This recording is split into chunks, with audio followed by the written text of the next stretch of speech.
Hello guys, and welcome to another Wednesday trade recap and forecast. So the New Zealand, the Japanese yen trade is closed. We're going to go over it a bit later. It was a nice winner. First, we're starting with the euro and the US dollar. So the markets were closed on Monday. It was New Year's, as to be expected, and then we opened and dropped straight after it. On EU, I did not have any trades. There was basically this descending structure right here. And then a push down right here, there was no opportunity to sell either. So no valid entries happened. And then we started just kind of ranging around in this little area. So then we push down again. This may be like a trend with a break of structure. Push down, break of structure, and then we continue with the momentum. So I am actually looking to sell right here, perhaps on a flag, but I would like to see it continue, to be honest. I would like to see either a push down and then like a retest of this area, so a break and retest entry, or for the price to drop down more and then give me a nice flag. Will I take a flag straight from here? Well, I would need to think about it. This momentum is looking okay, but let me put the stop loss on. Let's see how big the move is. It's looking okay. I would take a flag here, okay, because I'm seeing momentum going down and just a little break of structure right here. So that's the plan. Plan is to sell the euro and the US dollar either right now, or if it pushes down a bit more. It's looking okay. Nothing that interesting, but definitely I'm seeing momentum down. If we get a V reversal like this, well, then I'm expecting a range and I'm expecting a push up and a trend to start to the upside. Okay, that is what I'm expecting if we get a V reversal. Moving on, we have the euro and the Japanese yen. So we did range around for a really long time after this large push up. We just heavily ranged around, then we broke the low, and this is looking kind of range bound, kind of flat right here. I'm not seeing any high probability price action in this area. So what I am looking for is basically I'm looking for a large push up, or I am looking for a large push down like this. Okay, so that is what I'm looking for on the euro and the Japanese yen. Again, we just broke out of this range to a downside. Usually when we see a breakout of a range, I want to see price clearly descend into the lower liquidity, show me a nice clean descending and then a nice reversal to the upside like this. That did not happen, unfortunately. So yeah, that's it for EJ. Not seeing much on EJ. Aussie US dollar, we had this descending structure. There was an entry right here. It happened on a Friday. Okay, so happened on a Friday. Basically, did I take it? No. So my order was not on for the retest of this level. The reason was power price action. So for me, this was a nice clean ascending, but then we kind of descended. So I expected more range bound price action, to be honest, in this general area. This impulse was the only thing going for the trade, in my personal opinion. And then we had triple wicks on the bottom. So huge wick, large wick, and then a small wick. So I would count this as just weakness to the downside, and I would count it as triple wicks to the downside actually. That is the reason I was not interested to place a trade. Then this happened. At that point, I would have taken a trade if it came down in 2 candles. Okay, so I still did not have my order on. I wanted to see it come down with 2 candles to this level. That is what I wanted to see. What happened? Well, basically a straight push up. So yeah, it's good that I did not take this trade. I would have been taken out of this setup. If this came up in 2 candles, sure, my order would be on this break and retest level. That did not happen, so I did not take the trade. Currently, let's see what's happening. We got this V reversal right here, and then the V formation failed. We did not get a range and then a push up. That did not happen. Instead, we dropped down. Again, it's not 100% that after a V we get a range and a push up, but most of the time, like 70-80%, you get a V, you get a range and then a push to the upside. Okay, those are kind of the probabilities. Then price started dropping We got some momentum and then we started descending, and then the momentum continued a bit.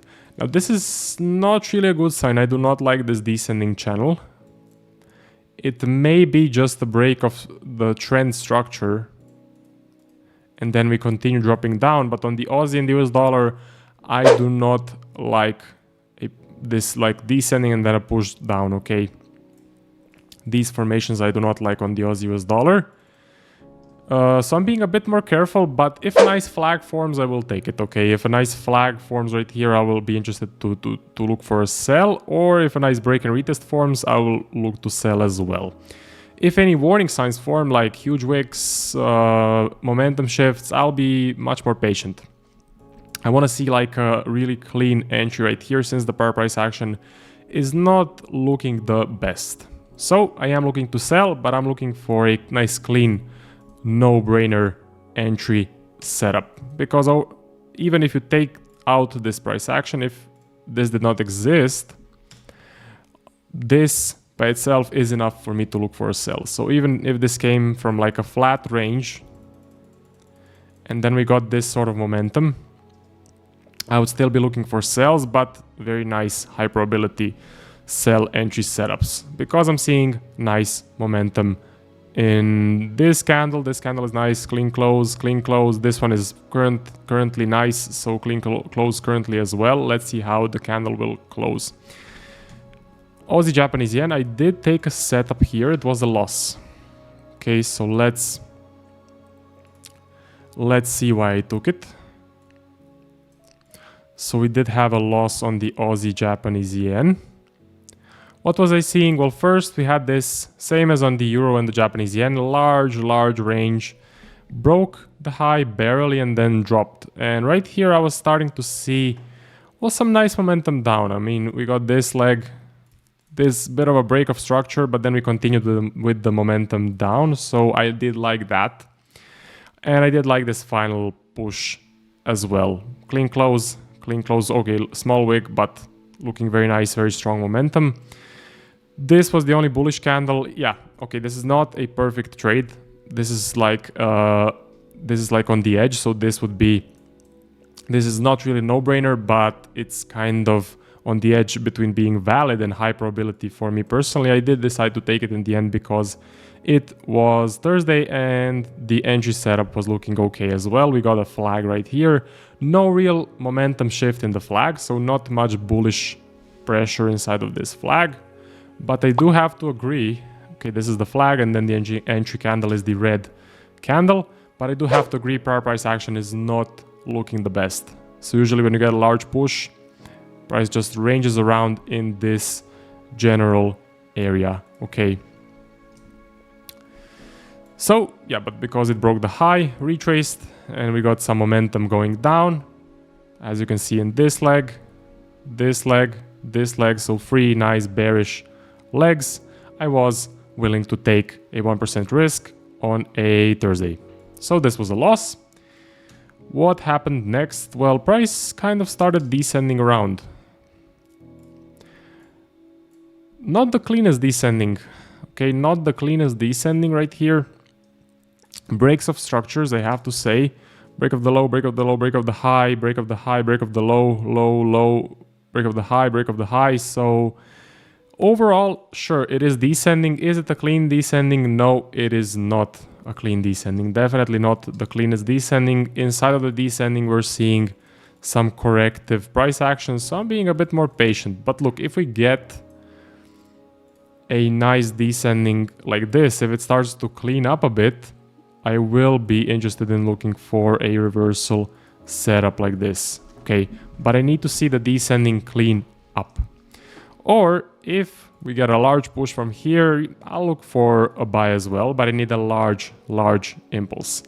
So not the best price action, but again, overall it is descending. After a descending channel, we expect a push up like this. After an ascending channel like this, we expect a push down. Okay, that is one of the edges, trading edges that we trade. Moving on, pound US dollar. So from the last recap was around here, I believe, yes. And then we had this push up. I was looking to buy here, but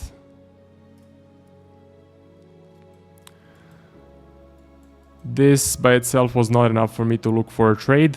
I think I covered this trade actually in the last recap, but let's repeat. So range and then a push up, not the biggest push, and because of this range here I was not willing to look for a retest of this area, so I did not take this trade, and it would have not tagged my level either. My order would be on the top of this in sidebar. Ascending channel, we drop, no valid entries for me here. Break of structure, volatile or all over the place, bullish pressure in these legs, so this was not a clean formation. Then we get another drop down right here, and then we start ranging around. So this is now looking flat. This is looking range bound, and I'm not interested to look for anything at the current point. If momentum decides to kick back in, momentum to the downside, so if this was just a break of structure before we continue dropping, I'll look for sells. Okay, I'll look for a sell setup. But I just think we're gonna range around in this general area. Pound has not been really active in the last couple of weeks and months. That's okay, it can wake up in an instant. So one day it's range bound, next day it's heavily trending. It can flip on an instant. So what I'm looking for, either for this momentum to kick back in, or for some other high probability price action formation. Maybe a trend to the upside will start like this. Then I'll look for buys if we get a large push. So on the pound, I want to see a large impulse, such as this one. Okay, this is definitely large momentum down, and definitely a very strong impulse to the downside. Moving on to the final pair, which is the New Zealand and the Japanese yen. So this one I did cover it in the last trade recap, but I'm gonna repeat it one more time because it was such good, perfect price action. So basically ascending structure, 1, 2, 3, 4, 5, 6, 7 consecutive breaks of the high. No break of the low. That means the ascending channel is very clean and very likely to reverse in the opposite direction. And then we get a really strong push down. Okay, a really strong push to the downside. Nice clean close. This is like picture perfect. It does not get any better than this. Same trade as this one was on the euro and the Japanese yen. January of this year, it was like a 20 or 25% winner. It looked exactly the same like this. If you want to look at it, it was around, I think, 25th or 28th of January 2023 on the euro and the Japanese yen. Reversal setup such as this one, somewhere in January. If you want to take a look at it, these ones I love. Okay, these ones I love. I love to trade them. They are perfect setups, and usually they heavily drop. So my order was on after this candle closed, got taken in, and then price just started dropping. Now it was a kind of a roller coaster trade because my stop loss was still up here. Okay, my stop loss was still up here. And then price just, I thought it was going to push up. I thought it was going to reverse up, right? We saw some major bullish momentum also at this point. I really thought it was going to go all the way back up and stop me out for a tiny profit. So there was a temptation to close it early, to close it somewhere here or even here, but thankfully I did follow the trade management that we use. Again, you're gonna get some trades, especially on the Japanese pairs, that are kind of like a roller coaster like this.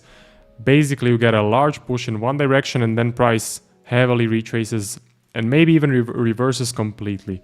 This time it did not happen. This time actually price dropped back down again, right?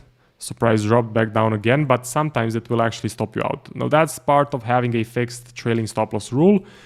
Good thing I followed my rule right here, and I did manage to squeeze much more percentage than I would if I closed it early. Okay, now there was like a data error. Okay, so basically on Monday the markets were closed, and then on Tuesday the markets opened, and FXCM data, which I use, was not working. Basically none of the candles were displaying correctly, or actually nothing was happening on the FXCM data. So what I did, I went to Oanda data, which was working. Okay, so on Oanda, let's put it right here, 13 pip stop loss.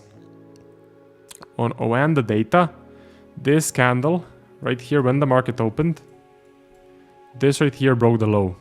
And I moved my stop loss somewhere here.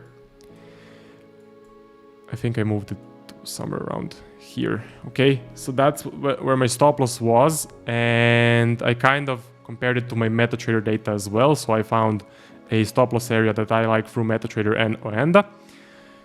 And then it stopped me out. Okay, so on Oanda, it stopped me out. And on the MetaTrader data as well. But on FXCM, when FXCM finally woke up, let's go back to FXCM data. When FXCM data finally woke up, finally started working, it was around, I think, maybe 4 or 5 in the morning that day. So somewhere around here it started working again. Basically, on FXCM data, I would have followed the trade right here to the bottom. It would have been like a 10% winner. Or sorry, not the bottom, here. So it would be like an 8.5% winner. And I closed the trade on Oanda data somewhere around here, I believe. Oh, wait, something went wrong. We had an error. Okay, so let me see. On FXCM data, if it was working, I would have closed the trade for 10% profit. But on Oanda data, because that one was working, this one was not, I closed the trade around this level for around 8% profit. Okay, so this was an 8% winner in the end, which is very good. Very, very nice, very, very big winner. And it happens. Look, sometimes one data provider won't work, so you need to use the other one. My plan is if FXCM is not working, I either check on Oanda. If Oanda is not working, then I go to my MetaTrader data. One of those three will most likely be working, and then you just adjust your stop loss or adjust your entry or whichever thing you need to adjust according to the data provider that is working. So I use FXCM first, Oanda second, MetaTrader last. And also on this trade, the profits were a bit lower because I paid a lot of swaps. If you don't know what swaps are, well, basically on the Japanese pairs, if you go short on Japanese pairs on Wednesdays, Thursdays, and Fridays, you're gonna pay swaps, and it's gonna be a lot. So in this trade, I think the swaps were at around like 60, 70, maybe even 80 euros on this one trade, which I held for, well, it was a couple of days. It was Wednesday, Thursday, Friday, and then a little bit of Tuesday as well. So it was like 3-4 days, 3-4 working days, that is.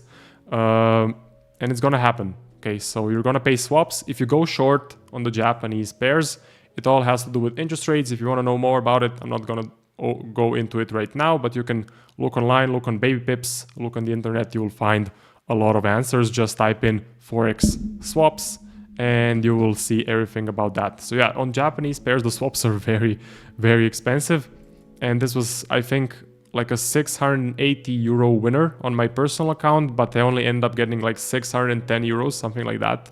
So yeah, it happens. It's part of the game. If I went long, so the next time, if I maybe buy a Japanese pairs, I'll get positive swaps.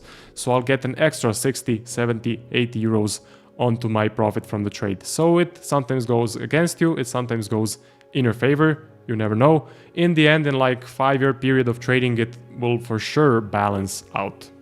So that's it for NJ. Let's analyze it. Let's see what's happening right now. We kind of descended right here. Okay, we saw this descending structure, descending channel, and then we got a push up. So I was interested to look for a buy setup. Nice buy entry pattern right here because of the descending channel. Again, it was an okay descending channel, so it was not that clean, but I did like that we consecutively broke the low. 1, 2, 3, 4, 5, 6, 7.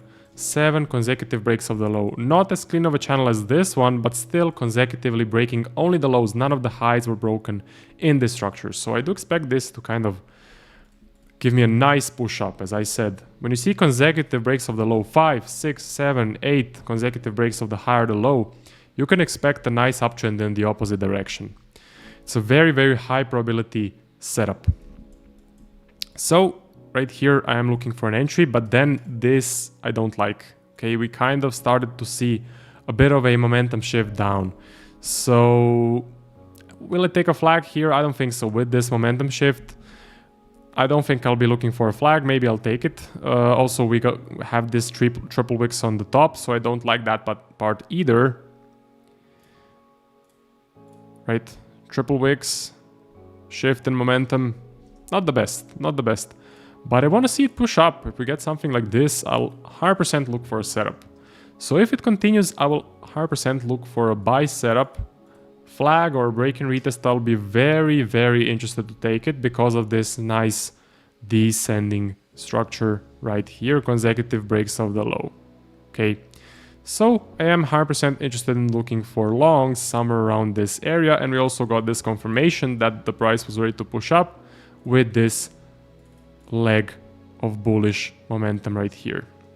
So on NJ, we can also drop. If that happens, I'll reevaluate. Maybe we get a V reversal like this. Then look for a range and look for a push down and look to sell. Then I'll have to completely reevaluate. But for now, my bias is for this to go up. Let's quickly recap. What is on the watch list? EU. It is on the watch list, but currently it's shifting in momentum. EJ. No. AU, yes, on the watch list. AJ, no, it's not. Pound, it's not really on the watch list yet. NJ is on the watch list as well.